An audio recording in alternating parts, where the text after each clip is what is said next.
Hi, Tina Peters here.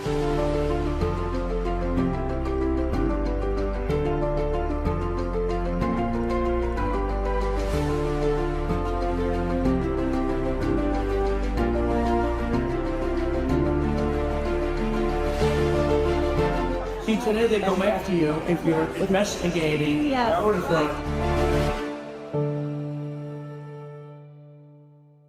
My name's Mark Cook, if anyone doesn't know me, and I'm honored to be able to host a show here in place of Tina, but we hope to have her back very soon. So I'm going to go ahead and go over what I have encountered over the past couple weeks, actually, on my journey on this Hand Count Roadshow tour that I've been on for about 2 years now. I took a little break back in Colorado, and then I actually, past couple weeks, I shot out to Hawaii to investigate their elections out there. And I'll tell you what, I have been to a lot of states in this country. Every state I go to, I'm told the same thing. In almost every county I go to, I'm told we are the most corrupt county, or we are the most corrupt state, or we're ground zero for corruption. Every single place I go to, almost like how every state is told by their Secretary of State that they're the gold standard. Uh, But tell you what, Hawaii may give the rest of the states a run for their money on the corruption and malfeasance out there. It is out of this world. It's the same patterns we've seen all over the country, but it's so condensed there and it's so easy to see. And the citizens have done a great job of getting the evidence, that it's very easy to present all this. And it's actually even worse. And I'll tell you a little bit later on why it's worse. But I think everyone will appreciate hearing that they are not alone in this. And this wonderful state of Hawaii, which I didn't really realize going into it. I hadn't been to Hawaii since I was a little kid.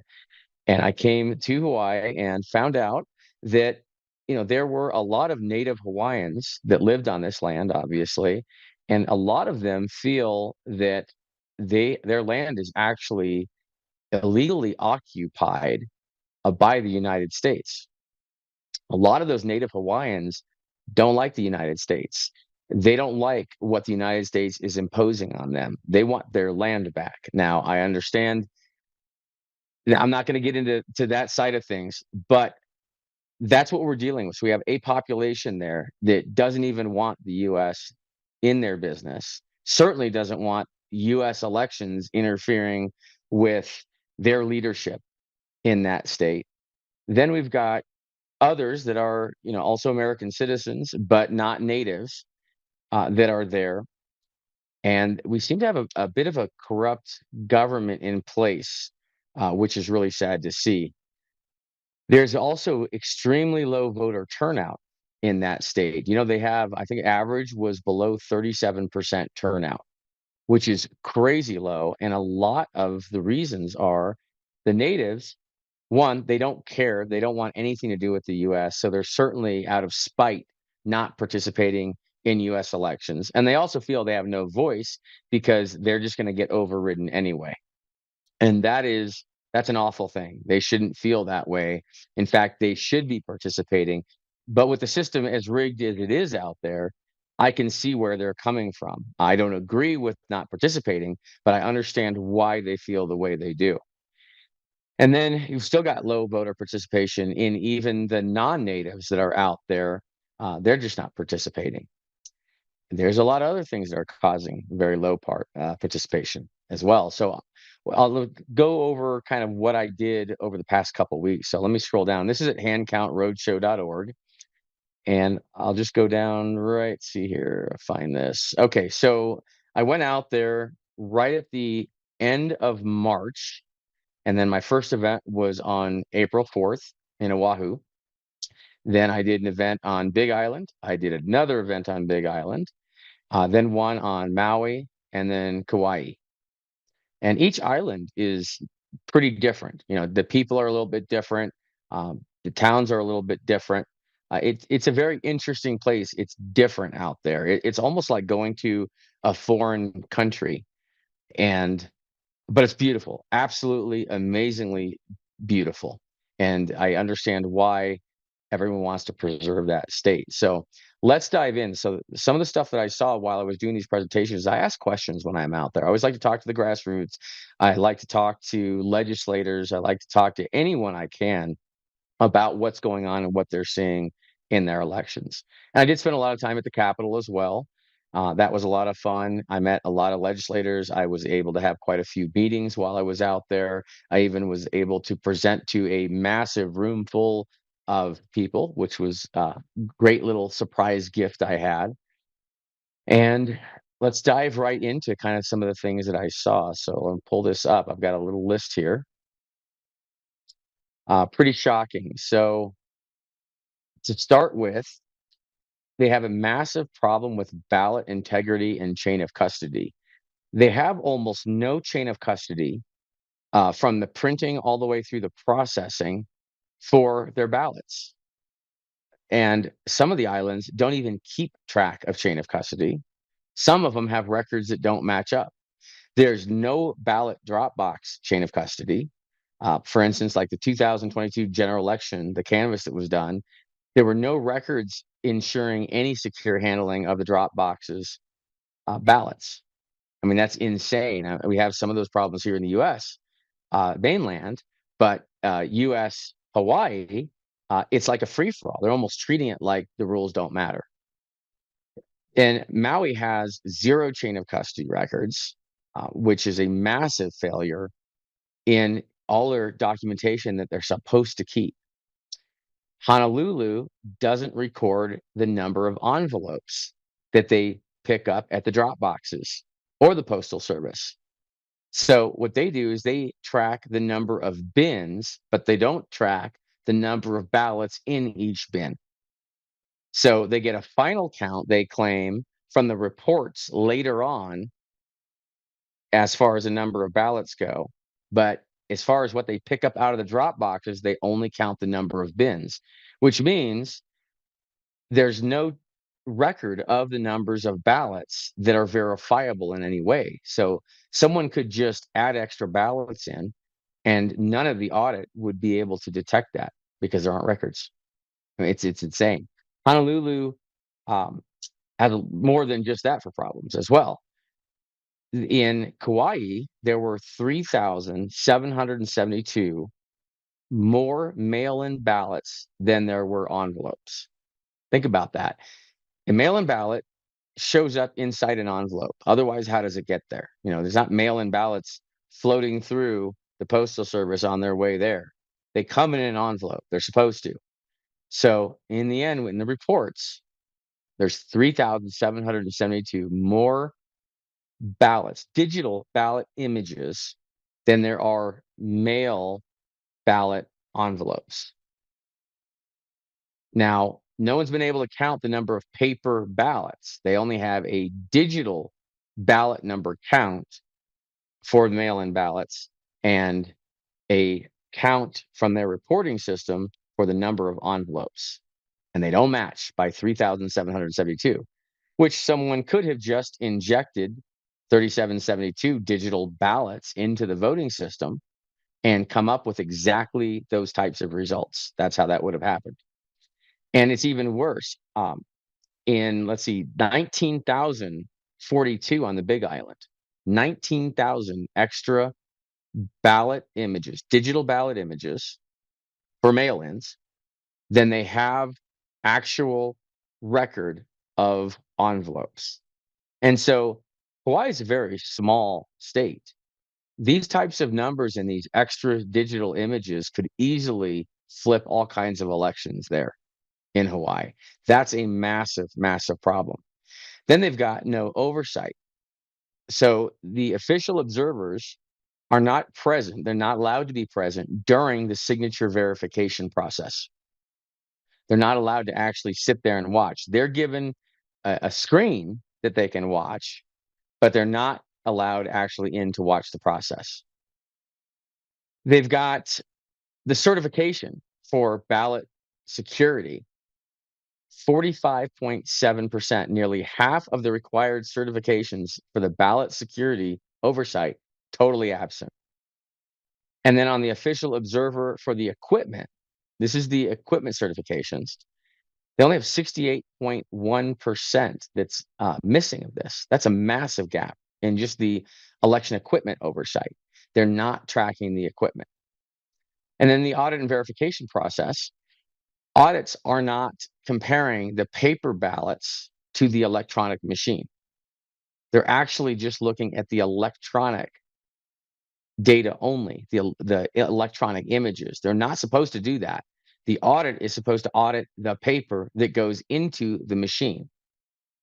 That's how you test the machine to make sure the machine is doing it properly. What they're doing is they're just using the digital images that are already in the machine to do their audit. And so if someone was going to manipulate something there, how they would do it is you'd inject digital images into the machine, and then you would just make sure that you only audit those digital images. You'd never go back to the paper because the paper very likely doesn't exist. Now, if you push people out long enough, obviously, if you're a bad guy, you'll make the changes electronically to get the instant results, and then you'll block any access to the paper until such time as you can backfill the paper. So when they finally do get access to the paper ballots, everything matches up. And I believe that's exactly what they did, for instance, in Maricopa County. They don't even have a legal definition of what a ballot image is. So there's an argument on what a ballot image is out there, as ridiculous as that sounds. Then they've got House and Senate changed the audit statute with HB 132 and 23, SB 2333 and 24 in 2023 and 2024, which basically was legislative changes to the audit process, which further weakened the oversight, going the wrong direction.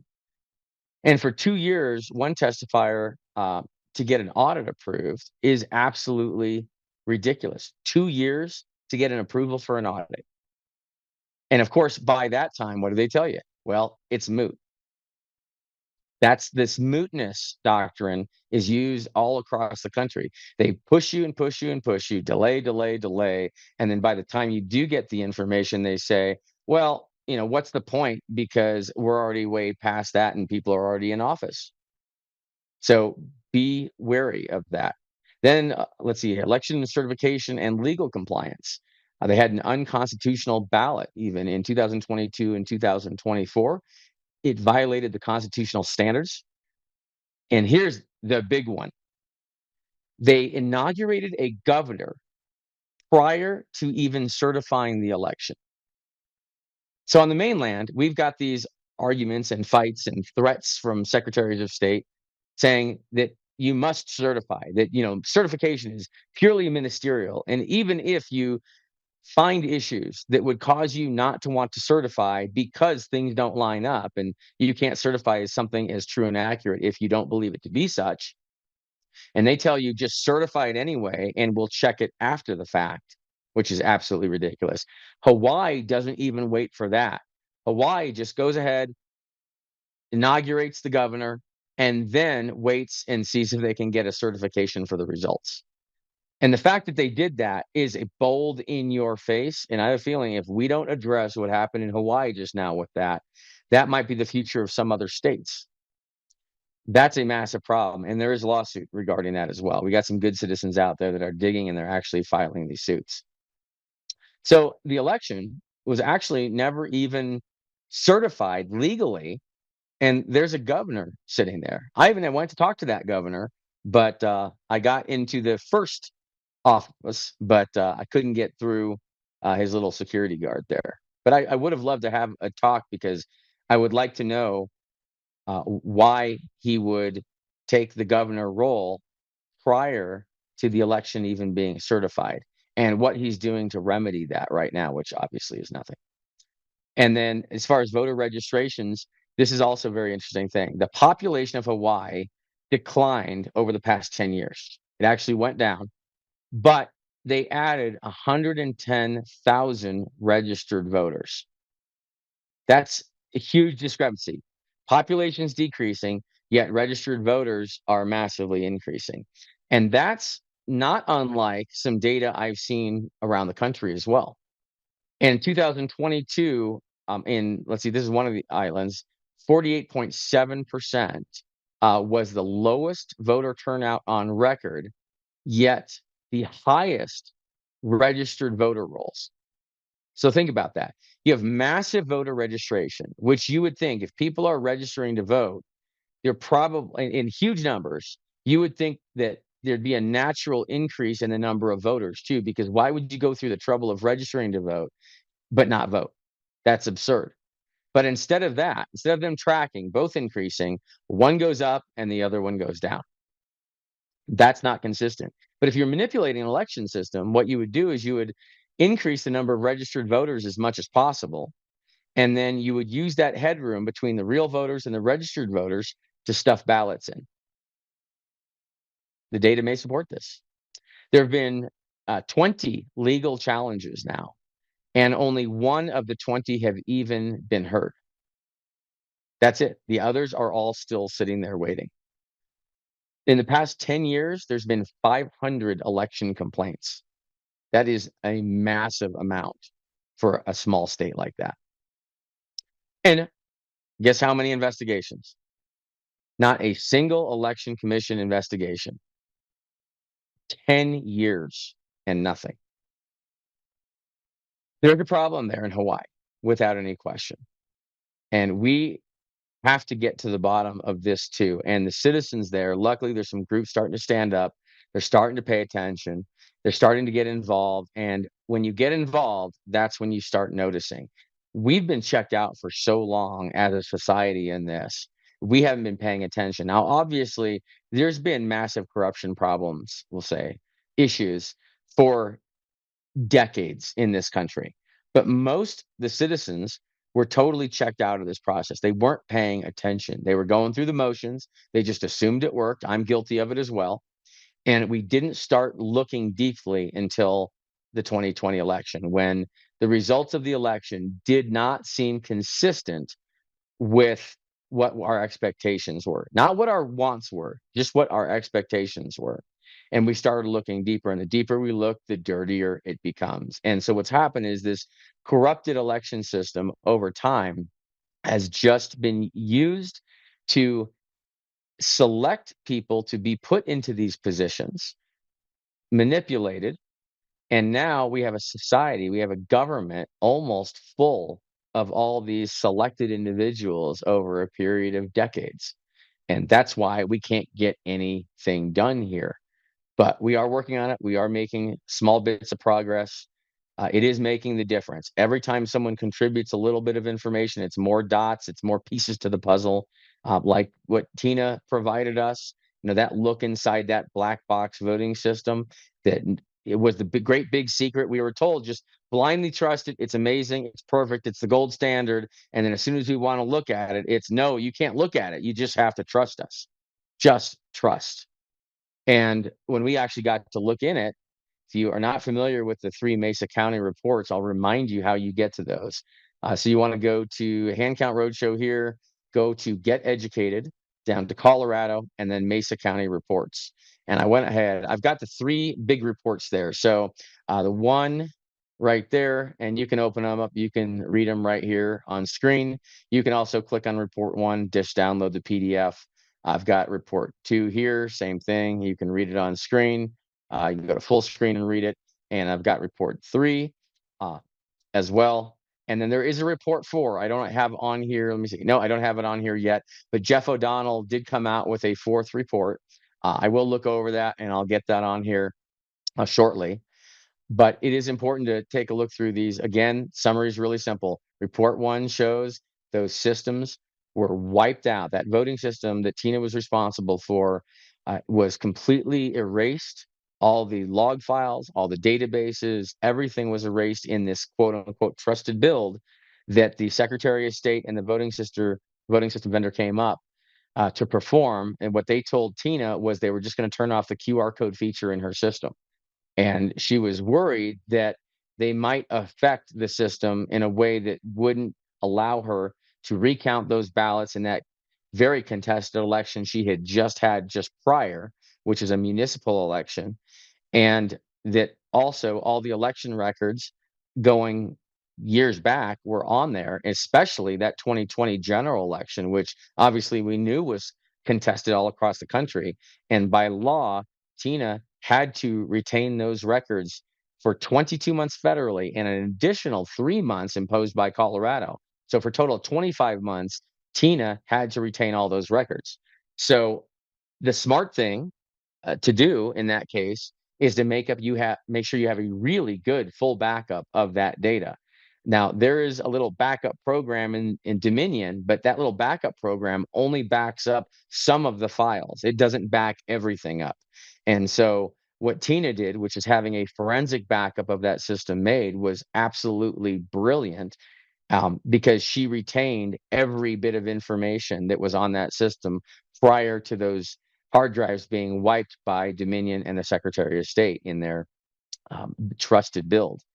And that's also another absurd thing, that if the Secretary of State goes into a county and they know that that county has to retain these records, that clerk has to retain those records, and they know that this process is going to wipe the hard drives of the voting system, then the thing to do, the smart thing, the honest thing to do would have been to remove those hard drives, put a sticky note on them with a date, and handed those to Tina.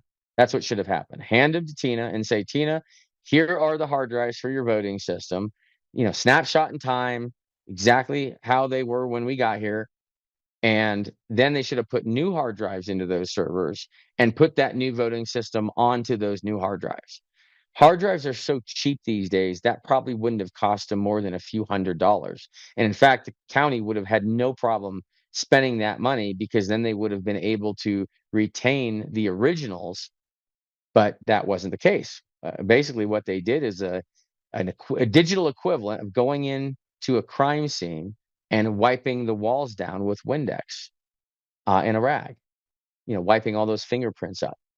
That's what they did. So what Tina did to take that forensic image was absolutely what every single clerk should do when they back up their systems. In fact, I'm even a fan of taking multiple forensic images in time, right before an election and immediately after the election. That way they've got a good back of that. Even if they continue to use the machines, which we should not, because there is absolutely no way to control what's going on in the machines at all. And then the second report goes over the system not being as secure as they say. In fact, it's actually got built-in backdoors. The firewall ports are purposely opened, intentionally opened by Dominion's software in an extremely unsafe manner, and a myriad of other issues as well. But it does go over that picture by picture. I mean, so much so it's so insecure that even by connecting an iPhone to this, I was able to go in with 2 free apps from the App Store. One, to find the voting system server. It found the ports wide open. And then number 2, to go in and change the results of an election using a free app from the App Store on an iPhone. That's your gold standard system, which is just incredible that a system that's supposed to be part of our national critical infrastructure, but we know is supposed to be secure, that even all these testing labs test repeatedly. How on earth do they miss all this? How can they miss back doors? How do they miss that these firewall ports are wide open? It's absolutely bizarre. I would love someone to answer those questions. And then report 3 by Walter and Jeff, that shows some of these databases, these hidden databases that were there that the clerk doesn't even know about, but that happen kind of in the background. And there's these weird additional databases that were created in the middle of an election with a discrepancy between the votes in these 2 databases. And that happened in more than one election. And there's evidence of it sitting there on that voting system. Now, I don't know if that was caused by a bug in the voting system, or if it was caused maliciously by a bad actor. That I can't tell you at this moment. But either way, we can't trust the results of the election that came out of it, right? I don't care if it was a mistake or whether it was intentional. If there's a discrepancy in the way that it counted or possibly could have counted, I would say turn the thing off, recount all those ballots by hand. I wouldn't trust a single thing that went through that computer system. And that's what those 3 tell us. And God bless Tina for helping us see what was going on inside these systems. And the fact that there are corporations out there and government agencies telling the citizens, no, you can't see how your voting system works is absolutely asinine, because the elections belong to the people. They do not belong to corporations. They do not belong to the government. We use elections to measure our will, to choose who is in government, to choose uh, the people that make the laws. We choose them with our election system. So we can't put the very people that we choose with this system in charge of that system. That's basically having the fox watch the hen house. And that's a situation we're in right now, is these people in government are actually our servants. They seem to have forgotten that. And a lot of citizens seem to have forgotten that those people are there to serve us, not for us to serve them. They don't call the shots. We call the shots. They execute what we want. That's what they're supposed to do. They're supposed to represent us. We are the king in this. And so we've got to get that corrected a little bit through our country as well. We need to snap some people into shape so they actually understand how this really works. And then we shouldn't be using any election system that keeps anything secret or hidden from the people. If we're just counting dots on a piece of paper, and we need to make sure the people filling the dots out are eligible citizens, and then we add the dots up and whoever has the most dots wins. If that is the scope of our elections, why are we spending billions of dollars as a country to have a system that disallows the citizens to even verify if the thing is accurately counting their votes? I mean, it's just the stupidest thing ever. And we end up in situations like this in every state. That's why Hawaii is having this massive problem as well. None of this needs to be happening. We have allowed this entire system to degrade to the point where the people, even across the country, feel totally disenfranchised of their vote, and that's absolutely ridiculous. So, because of all that, I wanted to introduce this as well, and this just got released a couple days ago. So again, if you go back to Hand Count Roadshow, you've got to go to Get Educated. You're going to see this right here, the People's Executive Order. And if you click on that, it will take you right to this page here. So this has a little press release as the first page.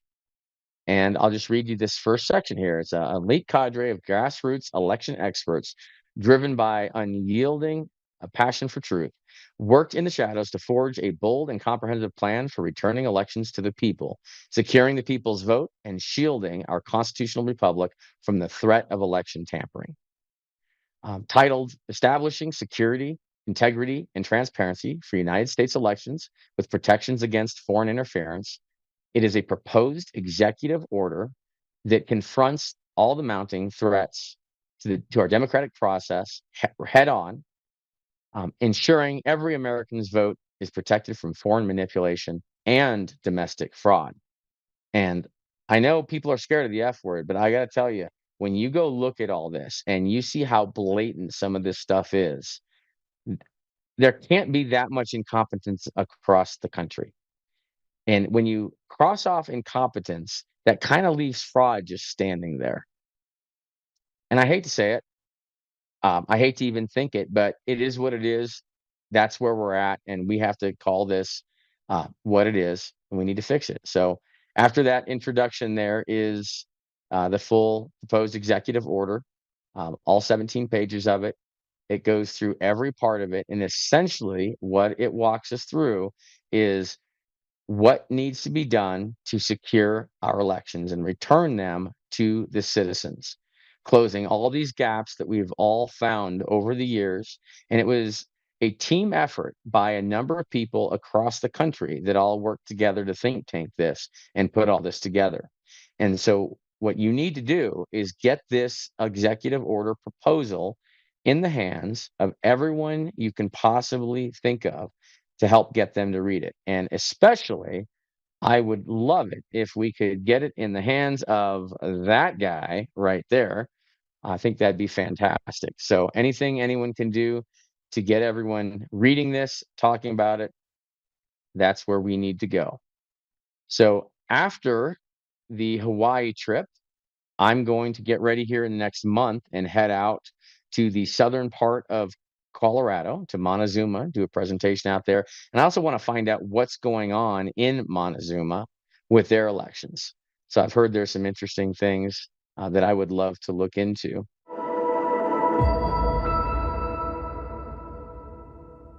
Hi, I'm Joe, Supreme Leader of DCF Guns. What is DCF Guns, you ask? We're the best damn gun store and range in the universe. Do we have guns? We have all the guns. We got small guns. We got big guns. We even have beastly guns. We offer all types of training, and we have 5 ranges across our 3 locations. I'm a good shot. And of course, we have all types of ammo. We even have flamethrowers. Woo!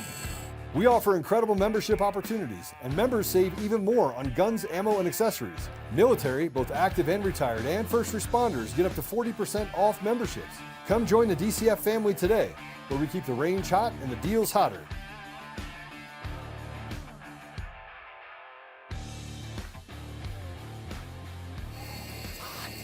It's hot. In every thread, in every stitch, Honor-Bound USA weaves the fabric of the American spirit.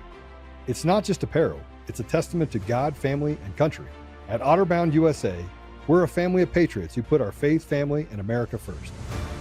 When you visit our website, you'll find a line of products that embody our commitment to pray, stand, speak, and act.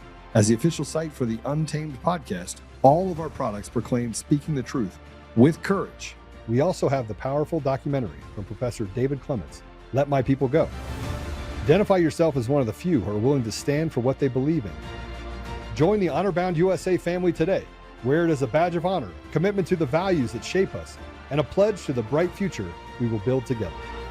Because when you're honor-bound, you're not just wearing a brand, you're embodying a lifestyle.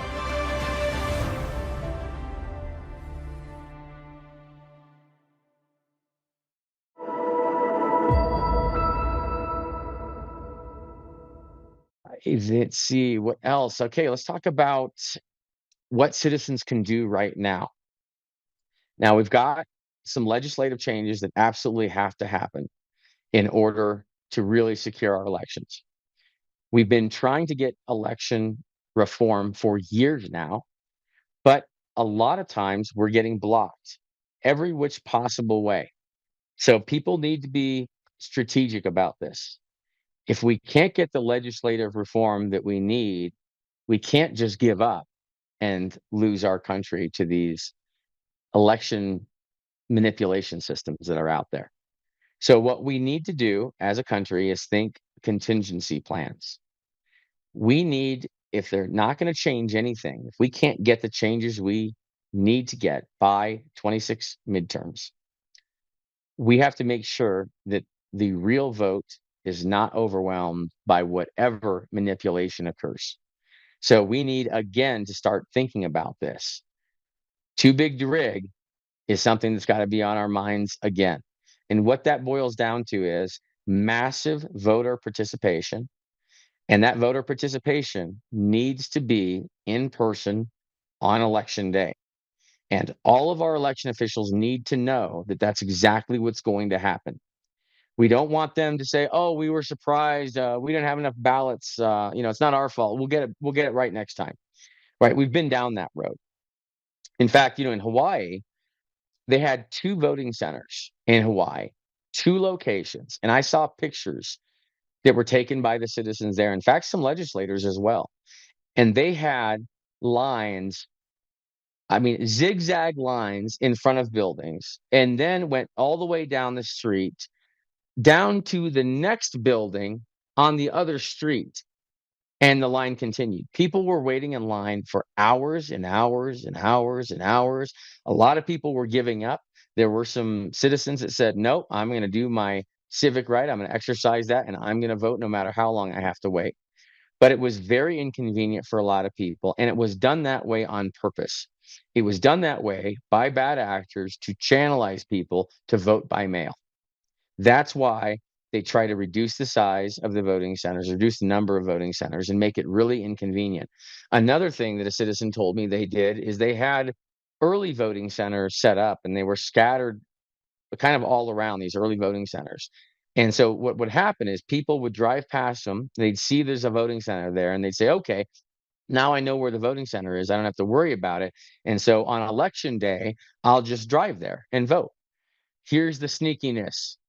They have the voting centers open, and then a few days before the election, they closed them all and shut them all down, and then only had 2 voting centers open in different parts of the island.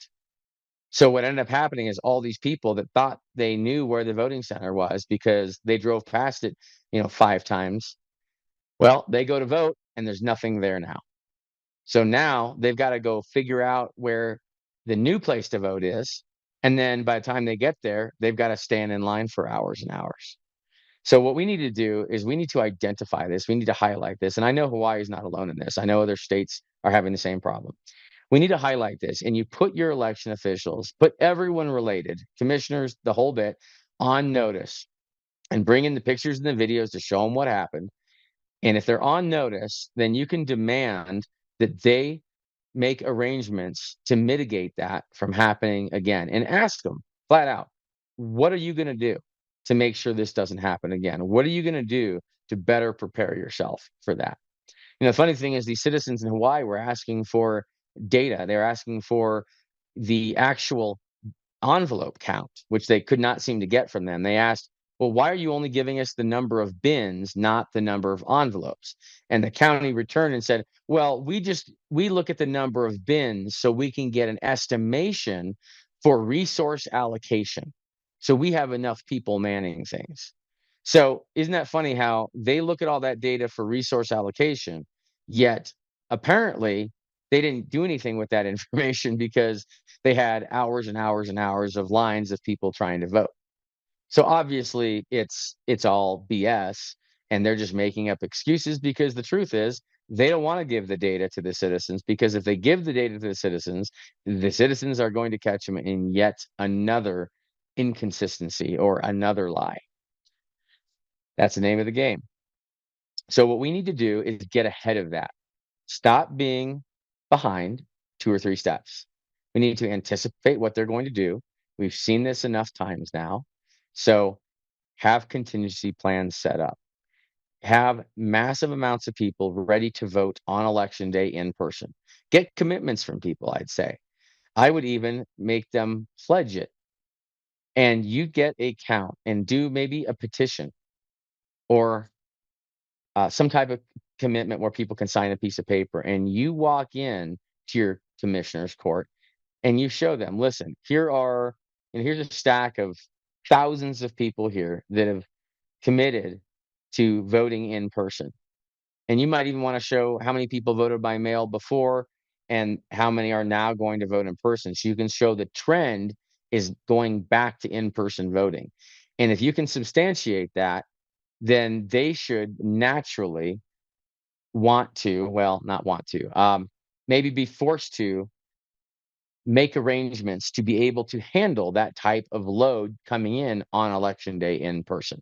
And if they don't do it and they're put on notice beforehand, then they may be liable in a number of different ways for failing to do that. And I would preempt all that. I would get ready.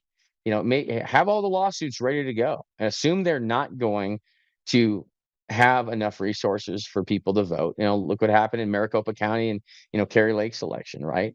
They didn't have enough ballot paper. They had machines that were squeezing ballot images down to 19 inches from 20, so they couldn't be read by the tabulators.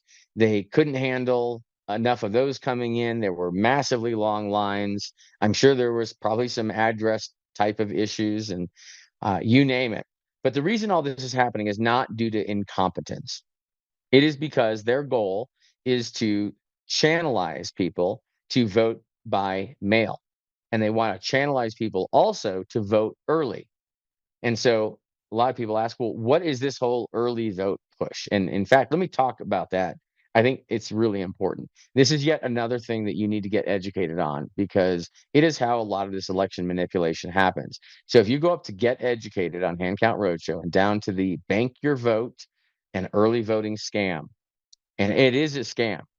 just FYI. And yes, I know Bank the Vote came from the RNC. I understand that.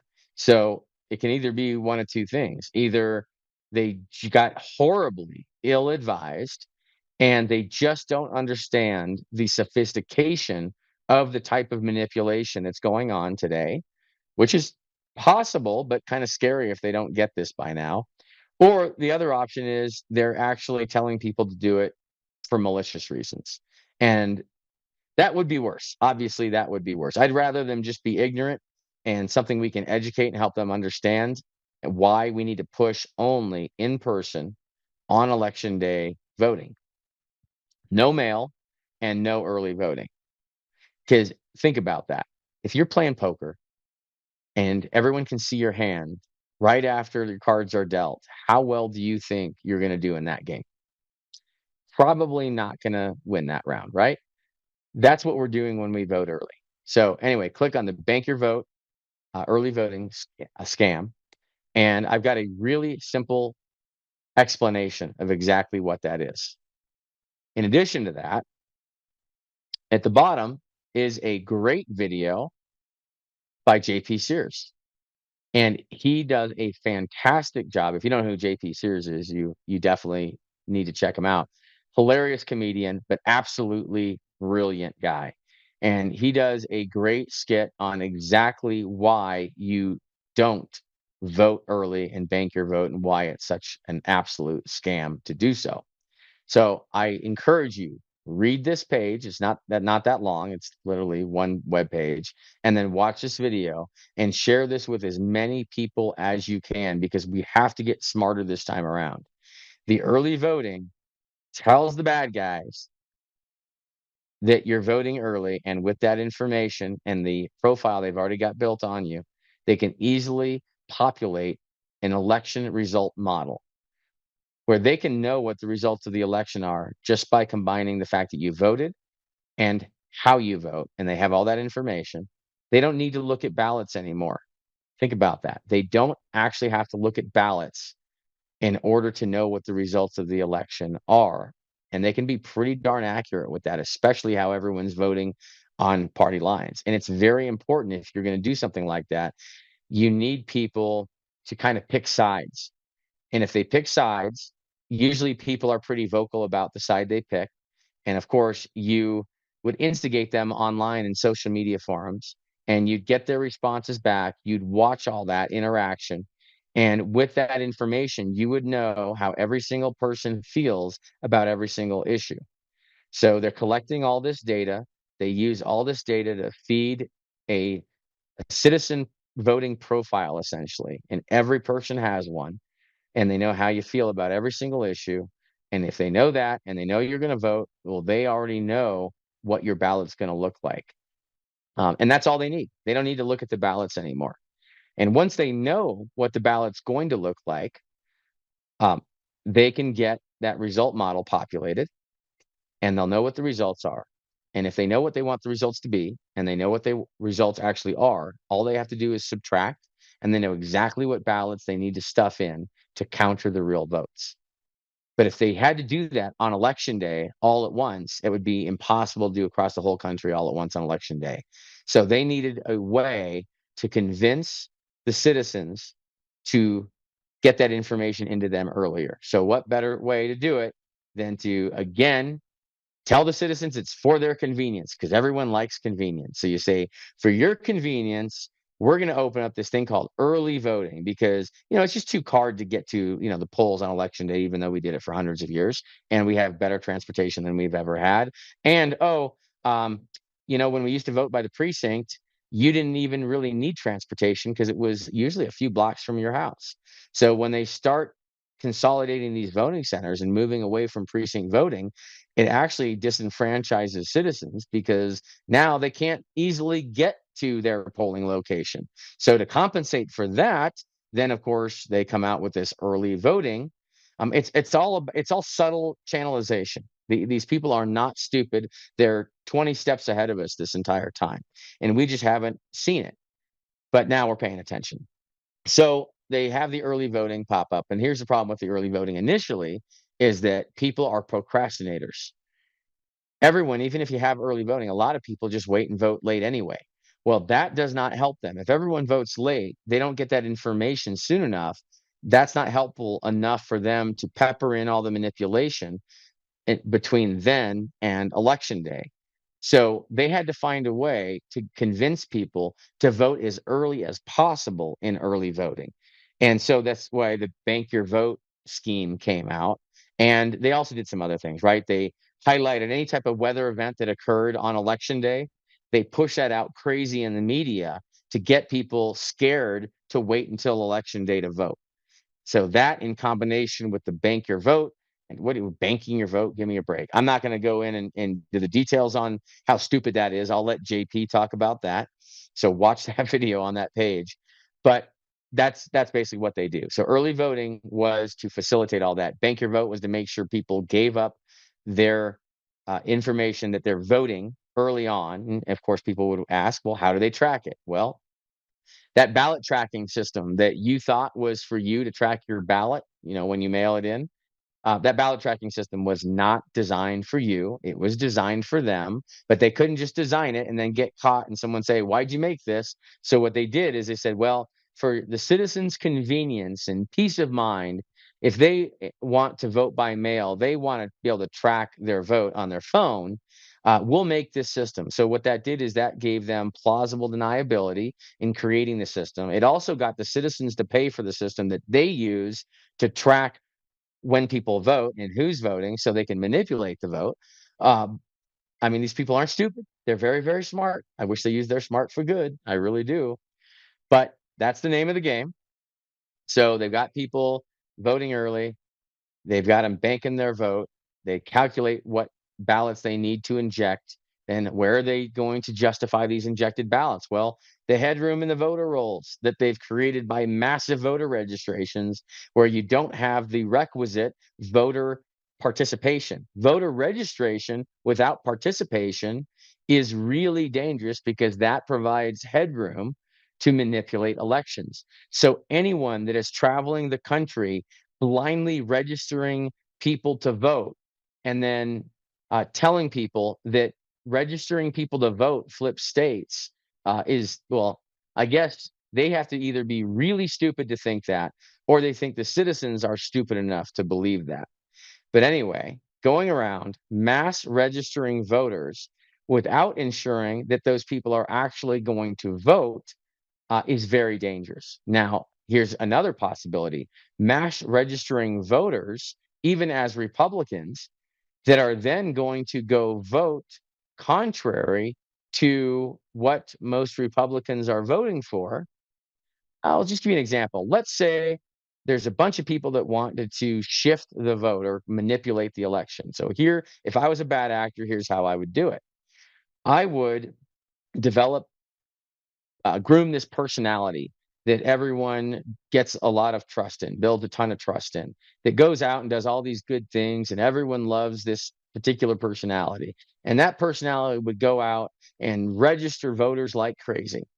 But what they would do is they'd go register a lot of voters, but the voters they're registering would actually be people that are going to surprise vote contrary to their party that they're registered for. So it would be a big con, a big scam. They'd look like they're doing this great thing by, for instance, registering a bunch of Republican voters. But then when they register all these Republican voters, a lot of them first time voters, so very low voting history. If those voters go in and they vote for, let's say, a Democrat candidate, or they split the vote and vote for an unpopular Republican candidate to just bleed votes off, um, that could manipulate an election. That'd be a very slick way of doing it, because then you could get all the citizens that think you're helping them to actually donate tons of money your way also. Um, crazy, crazy idea. So I hope no one ever does that.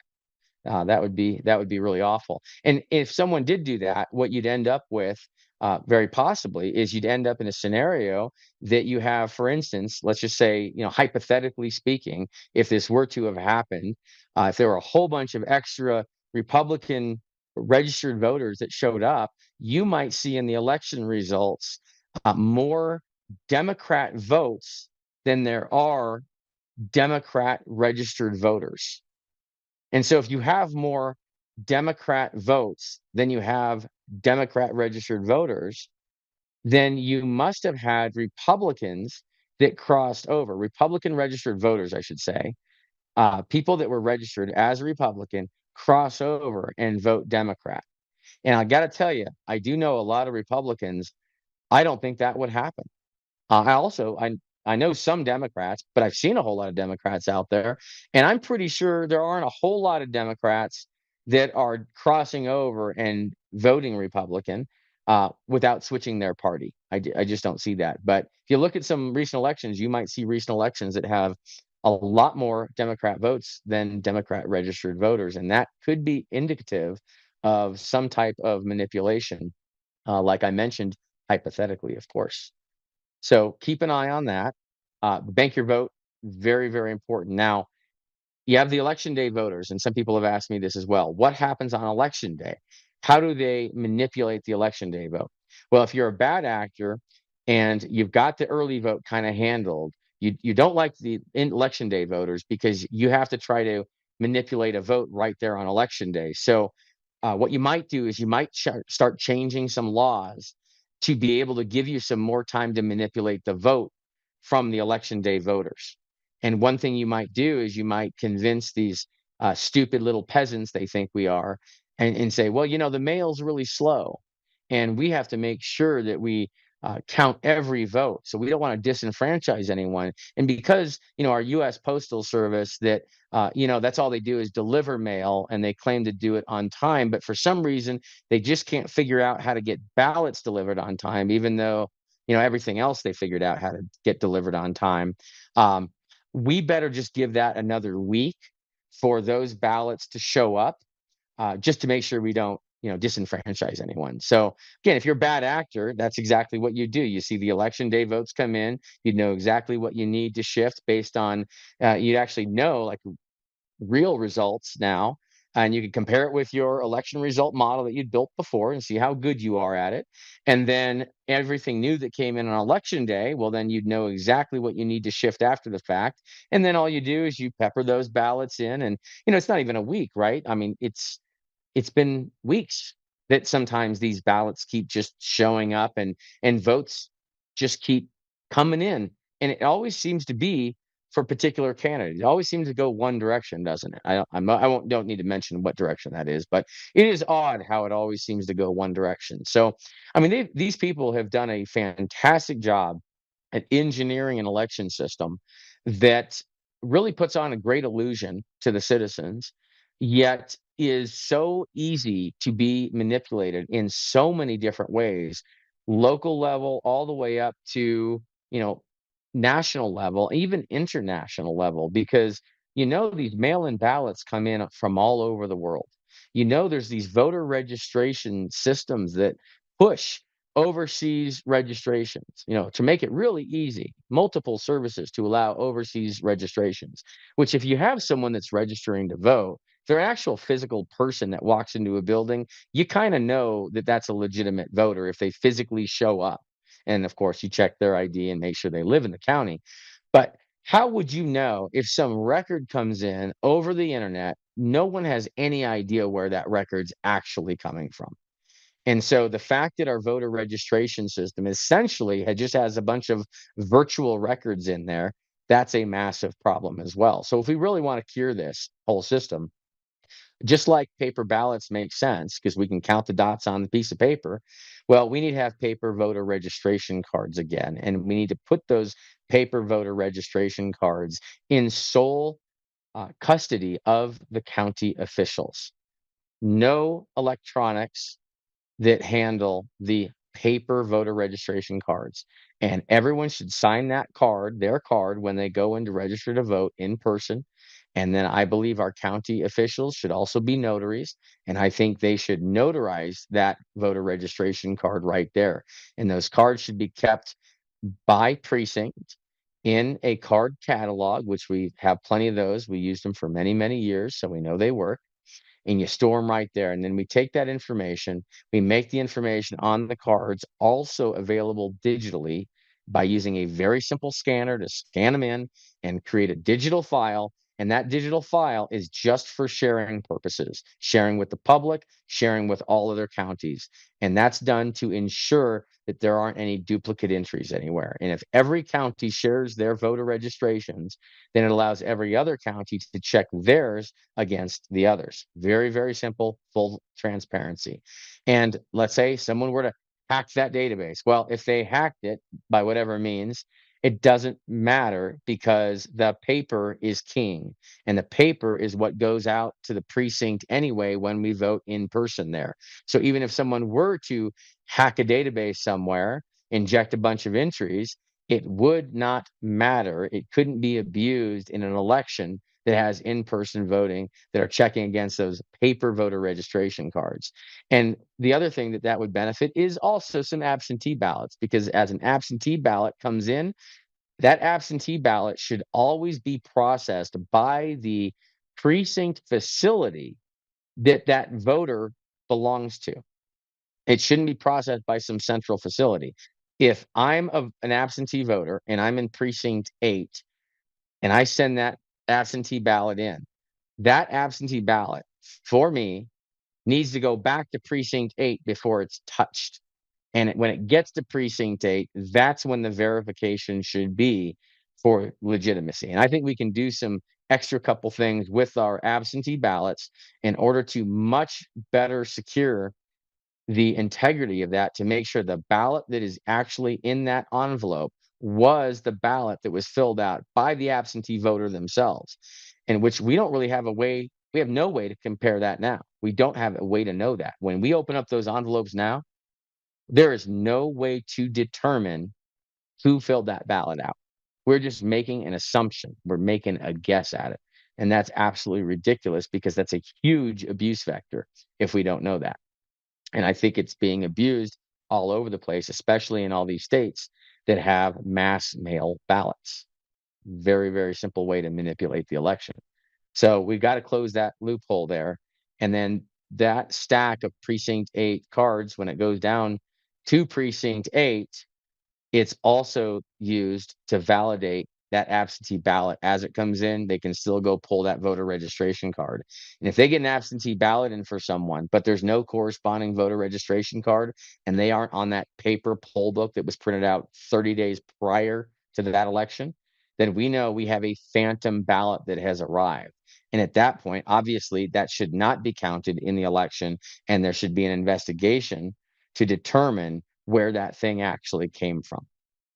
And there's a number of different ways we can do that. So I'm more than happy to have all those discussions with people on how we can further improve that process. And I will show you here on handcountroadshow.org. If you go to that main website, and there's this big red button that's going to show up here on the right side of the screen, click here for election solution. If you click on that button, it will, let's see here, actually get this here for you. There we go. Open it about 500 times. So if you click on that button, it'll take you to the progressive election platform, which is very simple bullet point. Here's what we do for voter registration. Here's how we handle absentee ballots. Here's how we handle election day, just common sense election reform. Here's how we handle election night, and here's how we handle our reporting, and here's how we handle our auditing. Very, very simple. So if we did this kind of stuff, what would happen is, and you can see right here, check this out, election transparency agents right there. This right here is exactly what our election officials should be. They should all be election transparency agents. And what that means is they should just be responsible for taking the work done by the citizens that need to actually be the ones running the elections. They need to be doing the heavy lifting. The citizens, that's you and me, and I'm perfectly happy to do it. I've hand counted lots. It's actually a lot of fun, but we need to be doing the work, the heavy lifting. Then our election officials need to be the ones that are the agents to take and make sure everything is transparent. They take everything from us, the ballot images that are scanned, the video, and they put the whole thing out online, all the results, everything. And I'll show you what that looks like. And in fact, if you ever want to see it, if you go to openelectionrecords.org, you want to check it out yourself, click on Searcy County. You can also find this at the bottom of Hand Count Roadshow. But check out this right here. This is Searcy County's results here for the primary election. And there's the results page. You can click on that, get the results. You can click on here and see the tally sheets. And you can click on here and download all the ballots. I mean, isn't that amazing? And then all the tabulation video footage as well. Here's the whole room. We'll pop this open, hit play here, and you can actually see what it looks like. Imagine that. That is actually a hand count election right there. And these are the hand count tables. There's 5 tables. There is a scanner right here, tub of ballots. The ballots get batched into 25, go right through this scanner, and then they go right out on the table and get tallied. It's amazing. And then after that's all done, and of course, Democrats and Republicans doing that, all that, fully transparent, fully open. When that's done, everything gets put out just like we're looking at right here. And you can actually see the table cam. There's our table cam. And anyone can look at all of the video and they can pull up all the ballots. I mean, can you imagine that kind of transparency? If we had this kind of transparency for our elections, which I know we can do because I actually went out and did it for the primary and general election in 24 for Searcy County. And I'm going to go out and do some more of this in Texas here shortly. We know we can do it. I proved it. We did it for real elections. These aren't even pilots. These literally, we did it. We made it happen. So it's all doable. And if we had this kind of transparency in our elections, then Tina Peters would not be in the situation that she's in right now. She shouldn't be persecuted. She should be hailed as a hero in helping us realize the massive problems and lack of transparency in our elections, and the fact that we have no way to determine if our vote actually counted or not.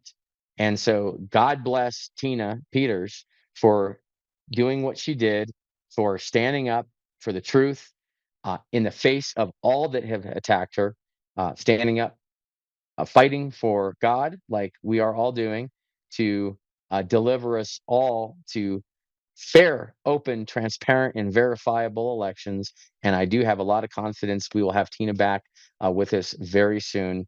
We love you, Tina. And thank you for hanging out, and I'll see you next time. Hi, Tina Peters here.